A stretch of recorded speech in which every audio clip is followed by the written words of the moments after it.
अस्सलाम वालेकुम। तो आज जो है हम ये सीखेंगे कि हम अपनी वेबसाइट को रिस्पॉन्सिव किस तरह से बना सकते हैं मीडिया क्यूरीज को यूज़ करते हुए।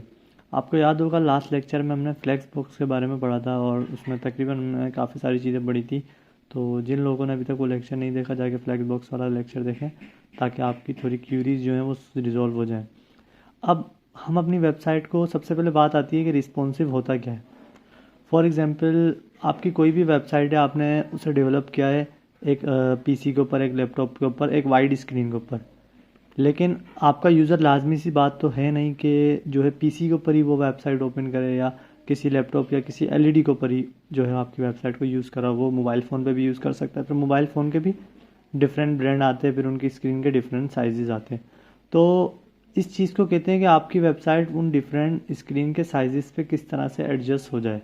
इस चीज़ को हम रिस्पॉन्सिव कहा जाता है। किस तरह से, फॉर एग्जांपल मैं जो यहाँ पर आ जाता हूँ और कोई वेबसाइट ओपन कर लेता हूँ, लाइक अमेज़ोन ओपन कर लेता हूँ। अब यहाँ पे मैंने अमेज़ोन की वेबसाइट ओपन कर ली है। अब इस वेबसाइट को आप दिख रहा होगा कि अभी जैसे मैं लैपटॉप के ऊपर काम कर रहा हूँ, तो ये लैपटॉप के ऊपर इसकी स्क्रीन की जो विड्थ और हाइट है वो खुद ही एडजस्ट हो रही है। लेकिन अगर मैं इसको डिफरेंट मोबाइल पे चलाऊंगा तो वो किस तरह की दिखेगी। तो हम इसी को राइट क्लिक करके अगर इंस्पेक्ट में आए तो आपको यहाँ एलिमेंट सेलेक्टर के साथ जो है टॉगल डिवाइस टूल बार दिख रहा होता है। इसके ऊपर सिंपल आपने क्लिक करना है और यहाँ पे आपको जो है डिफरेंट ऊपर डायमेंशन दिख जाएंगी। मैं चाहता हूँ मुझे ये बताएं कि ये जो है आईफोन के ऊपर कैसे दिखेगी वेबसाइट। तो मैंने ऐसे स्क्रॉल डाउन किया, आईफोन 12 या 14 प्रो पे मैं चाहता हूँ आईफोन 12 प्रो पे किस तरह की दिखेगी।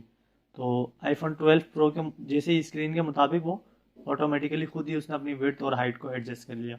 हम कोई और मोबाइल को देखना चाहते हैं जैसे सैमसंग के ऊपर, तो सैमसंग के ऊपर कुछ इस तरह की दिखेगी गैलेक्सी A51 पे। सैमसंग फोल्ड पे किस तरह की दिखेगी, सैमसंग फोल्ड पे कुछ इस तरह की दिखेगी। मतलब ये क्या हो रहा है, ये जो हमारी वेबसाइट है ये ऑटोमेटिकली अपनी विड्थ और हाइट को खुद ही एडजस्ट कर रही है स्क्रीन के साइजेस के मुताबिक। तो मैं अपनी वेबसाइट के अंदर ये चीज़ किस तरह से एडजस्ट कर सकता हूँ। सबसे पहले मैंने क्या किया, मैंने सिंपल यहाँ पे जो है विजुअल स्टूडियो कोड में दो फाइल बनाई है, एक HTML की, एक CSS की। HTML की फाइल में CSS वाली फाइल को कनेक्ट किया और एक डिव बनाया सिंपल। जो डिव बनाया उसे हमने एक हाइट दी, एक विड्थ दी और एक बैकग्राउंड कलर दिया।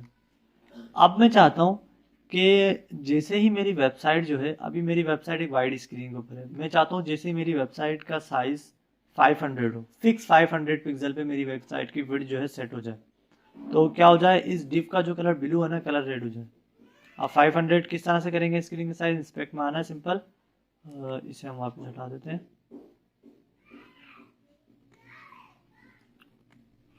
ठीक है। अब मैं अगर यहाँ पे आपको दिख रहा होगा, ये यहाँ से साइज इसको बड़ा और छोटा कर सकता हूँ। ऊपर देखें साइज चेंज हो रहा है आपके सामने। तो मैं चाहता हूँ जब ये फिक्स 500 पे आ जाए, कुछ इस तरह से बिल्कुल फिक्स 500 पे आ जाए, तो क्या हो जाए, इसका कलर जो है रेड हो जाए। तो हम क्या कर सकते हैं, हम यहाँ पे मीडिया क्यूरीज को यूज़ करेंगे। किस तरह से, सिंपल मैंने यहाँ पे लिखना है @मीडिया। अब मीडिया के अंदर आपने अप्लाई क्या करना है, मैं चाहता हूँ किस, मतलब पहले आपने डिफाइन करना है कि किस चीज़ के ऊपर चेंज आएगी। मैं चाहता हूँ कि विड्थ जब है, विड्थ कितनी हो जाएगी, विड्थ हो जाएगी 500 पिक्सल। विड्थ 500 पिक्सल हो जाएगी तो क्या चेंजिंग आनी है, तो यहाँ करली ब्रैकेट्स में मैं आके कह देता हूँ चेंजिंग आएगी किस में, मैं कह देता हूँ आएगी डिफ के अंदर। और डिफ के अंदर क्या हो जाएगा, उसका बैकग्राउंड कलर जो है वो रेड हो जाएगा। @मीडिया क्यूरी मैंने यहाँ पे लगा दी और मैंने कहा कि विड्थ जैसे ही 500 हो तो क्या हो कि डिफ का जो बैकग्राउंड कलर है वो सिंपल रेड हो जाए। किस तरह से, अब अगर मैं यहाँ पे आता हूँ रिफ्रेश करता हूँ, तो अब मैंने अपनी वेबसाइट को जो है 500 पे सेट करना है। अब यहाँ पे हम कोशिश करते हैं कि ये 500 पे सेट हो जाए फिक्स 511 पे। चले 500.11 पे हो रहा है, 500 पे बड़ा मुश्किल है, तो हम इसे 0.11 भी जो है दे देते हैं ताकि क्या हो जाए, सेट हो जाएगा। अब आके रिफ्रेश करते हैं तो आपको दिखा कि फिक्स 500.1111 जो था उसकी हमने विड्थ सेट की, तो वहाँ से क्या हुआ कि उसकी विड्थ फिक्स उसी पॉइंट के ऊपर रेड हो गई स्क्रीन। और उसके अलावा अगर मैं हल्का सा भी चेंज करता हूँ तो वो हट जाएगी। लेकिन वापस में अगर वही सेम पॉइंट पे आके मेरी स्क्रीन रुकेगी लाइक 500.11 के ऊपर, तो देखें स्क्रीन जो है रेड हो जाएगी। इसके अलावा अगली चीज़ हमारे पास क्या आती है, मिनिमम और मैक्सिमम। दो चीज़ आती है, मिनिमम और एक मैक्सिमम। मिनिमम क्या आती है कि मैं चाहता हूँ मेरी स्क्रीन जो है 500 से जब नीचे नीचे तक हो उसकी विड्थ, तो उसका कलर जो ब्लू था वो ब्लू ही रहे। लेकिन जैसे ही स्क्रीन का जो साइज़ है उसकी जो विड्थ है वो 500 को क्रॉस करती है, तो वहाँ पे क्या हो जाए, वहाँ पे उसका कलर फॉर एग्जांपल ग्रीन हो जाए। तो अब इसमें मिनिमम विड्थ का काम होगा किस तरह से, आपने सिंपल यहाँ पे वही लिखना है मीडिया। मीडिया में आने के बाद आपने लिखना है कि मिनिमम विड्थ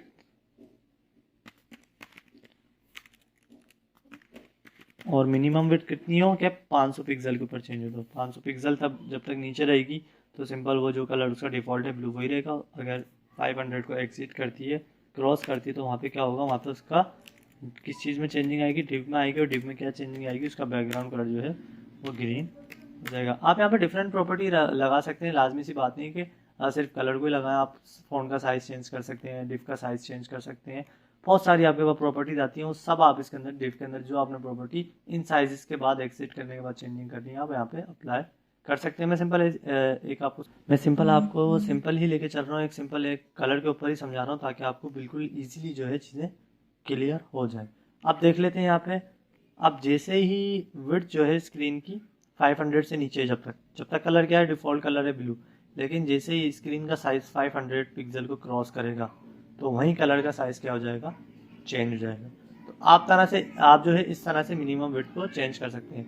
मैक्सिमम विड्थ में क्या कर सकते हैं, मैक्सिमम विड्थ में मैं चाहता हूँ कि जब मेरी स्क्रीन का साइज़ 300 तक है, तो जब तक क्या है कि वेल एंड गुड है कि ब्लू कलर है, लेकिन जैसे 300 से कम हो जाता है तो कलर का साइज़ क्या हो जाएगा इसका, फॉर एग्जांपल येलो हो जाएगा। तो यहाँ पे हम मैक्सिमम को यूज़ करेंगे किस तरह के, सिंपल यहाँ पे आपने लिखना है @मीडिया, ब्रैकेट में आपने क्या यूज़ करना है, आपने यूज़ करना है मैक्सिमम विड्थ। और मैक्सिमम विड्थ कहाँ तक रखनी है, फॉर एग्जांपल मैक्सिमम विड्थ मुझे रखनी है 300 पिक्सल। जैसे 300 पिक्सल से नीचे आएगा तो डिफ का कलर क्या हो जाएगा, डिफ का बैकग्राउंड कलर है फॉर एग्जांपल येलो हो जाएगा। तो इस तरह से आप जो है चेंजिंग कर सकते हैं। आप आगे इसको इम्प्लीमेंट करके देखते हैं। देखें अभी कहाँ पर है हमारी विड्थ, अभी हमारी 300 से नीचे नहीं है, लेकिन जैसे ही 300 से नीचे आएगी तो वहीं क्या हो रहा है, उसका कलर येलो हो रहा है, लेकिन ऊपर आई वैसे कलर चेंज हो रहा है। और अगर 500 को क्रॉस करती है तो वैसे कलर उसका ग्रीन हो रहा है। तो आप इस तरह से अपनी वेबसाइट को रिस्पॉन्सिव बना सकते हैं डिफरेंट स्क्रीन के डिफरेंट साइजेस के ऊपर। अब यहाँ पे क्या हो रहा है, यहाँ पे हमें जो है एक पॉइंट देना पड़ रहा है। अब एक और प्रॉपर्टी पढ़ते हैं हम बिटवीन की, किस तरह से। अब यहाँ पे हमें एक पॉइंट देना पड़ रहा है कि इससे छोटी हो या इससे बड़ी हो या बिल्कुल फिक्स इस स्क्रीन को तो ये साइज दो। लेकिन मैं चाहता हूँ कि स्क्रीन का साइज, जब स्क्रीन जो है 300 से 400 के दरमियान, किसी भी मोबाइल की स्क्रीन आ जाए 300 से 400 400 के दरमियान उसकी विड्थ हो, तो उस 300 से 400 के दरमियान उसके अंदर एक जो है सेम चेंजिंग है। फॉर एग्जांपल 300 से 400 के दरमियान उसका कलर पर्पल हो जाए। अब जैसे ही वो 300 से नीचे आएगा तो उसका कलर तो येलो होना है, लेकिन जैसे 300 से 400 के दरमियान आएगा उसका कलर पर्पल हो जाएगा, लेकिन जैसे 400 को क्रॉस करेगा तो उसका कलर वापस ब्लू हो जाएगा। तो इसके लिए हमारे पास एक प्रॉपर्टी हम यूज़ कर रहे होते हैं एंड की। पहले मिनिमम विड्थ बतानी है कितनी है हमारी, मिनिमम विड्थ हम कहते हैं कि 300 तक रहे और मैक्सिमम विड्थ हमारे पास 400 तक रहे। तो फिर सिंपल आपने वही डिफ का कलर यहाँ पे डिफाइन करना है। इसमें सिंपल आपने एंड की प्रॉपर्टी को यूज़ करना है। किस तरह से, हम सिंपल यहाँ पे आ जाते हैं और यहाँ पे लिखना है आपने @मीडिया।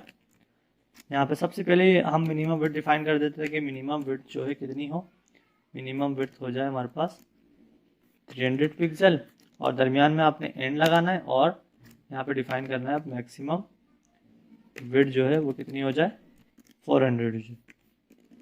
तो अब मैक्सिमम मिनिमम विड्थ डिफाइन कर दी, ब्रैकेट्स लगाने, और आपने चेंजिंग किस में आनी चाहिए, डिव में आनी चाहिए। और डिव में चेंजिंग क्या आएगी, डिव में मैं कह देता हूँ बैकग्राउंड कलर जो है पर्पल हो जाएगा लाइक इससे। तो अब 300 से 400 के दरमियान जैसे स्क्रीन आएगी तो उसका कलर क्या हो जाएगा, पर्पल हो जाएगा। मैं यहाँ पे आके सिंपल रिफ्रेश करता हूँ। अब जैसे हम अपनी स्क्रीन को 300 से 400 के दरमियान लेकर आते हैं, ये देखिए 300 से 400 के दरमियान पूरी 100 जो पिक्सल का डिफरेंस है वहाँ पे कलर पर्पल ही लगेगा। जैसे 300 से नीचे गया येलो हो गया और 400 से जैसे ऊपर जाएगा ब्लू हो गया। और हमने एक 500 वाली प्रॉपर्टी लगाई, 500 से जैसे ऊपर जाएगा तो ग्रीन हो जाएगा। तो इस तरह से आप जो है डिफरेंट प्रॉपर्टीज़ को यहाँ पे यूज़ कर सकते हैं अपनी वेबसाइट को रिस्पॉन्सिव बनाने के लिए। उम्मीद है आपको मीडिया क्यूरी समझ आई होगी, बिल्कुल इजी है, बस इस पर थोड़ी सी प्रैक्टिस करें। एक आपके लिए मैंने प्रैक्टिस सेशन भी रखा हुआ है, तो उसकी आप प्रैक्टिस करेंगे तो आपको थोड़ी सी चीज़ें क्लियर हो जाएंगी। तो हम यहाँ पे देख लेते हैं, लेक्चर 7 है आज हमारा। आ जाते हैं यहाँ पे। तो आपने करना क्या है, add a media query to implement the following, एक मीडिया क्यूरी लगानी है इन सारी चीज़ों के ऊपर, एक डिव बना लेना है आपने। और बात क्या कर रहे हैं हम, that colour of div changes to green for viewport width less than 300 pixel. मतलब जैसे ही हमारी व्यू पोर्ट की हाइट 300 से नीचे जाएगी तो डिव का कलर क्या होना चाहिए, 300 क्या होना चाहिए, ग्रीन होना चाहिए।